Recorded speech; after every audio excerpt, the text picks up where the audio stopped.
That's all the American people are looking for. Some fairness. I can't tell you how many letters and emails I get, including from Republican voters, who say, look, we know that neither party is blameless when it comes to how this debt and deficit developed. There's been a lot of blame to spread around. But we sure hope you don't just balance the budget on the backs of seniors. We sure hope that we're not slashing our commitment to make sure kids can go to college.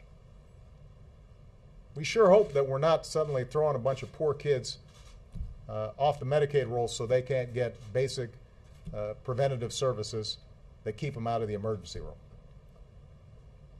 That's all they're looking for, is some fairness.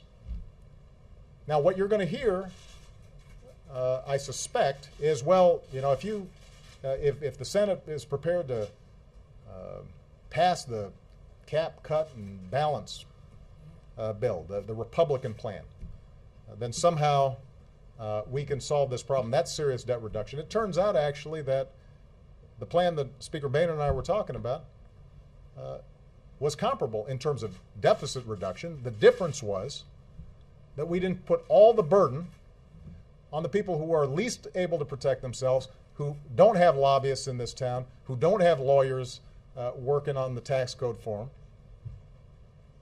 Working stiffs out there, ordinary folks who are struggling every day. And they know they're getting a raw deal. And they're mad at everybody about it. They're mad at Democrats and they're mad at Republicans because they know somehow, no matter how hard they work, they don't seem to be able to keep up. And what they're looking for is somebody who's willing to look out for them. That's all they're looking for. And, you know, for us not to be keeping those folks in mind every single day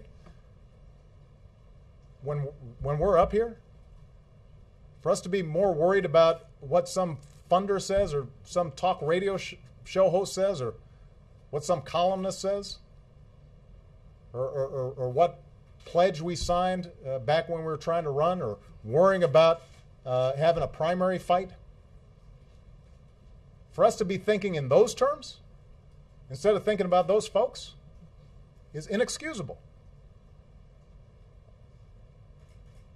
I mean, the American people are just desperate for folks who are willing to put aside politics just for a minute and try to get some stuff done. So when Nora asked or somebody else asked, you know, why was I willing to go along with a deal that wasn't optimal from my perspective? It was because even if I didn't think the deal was perfect, at least it would show that this place is serious. That we're willing to take on our responsibilities even when it's tough. That we're willing to step up even when the folks who helped get us elected may disagree. And, you know, at some point, I think if you want to be a leader, then you got to lead.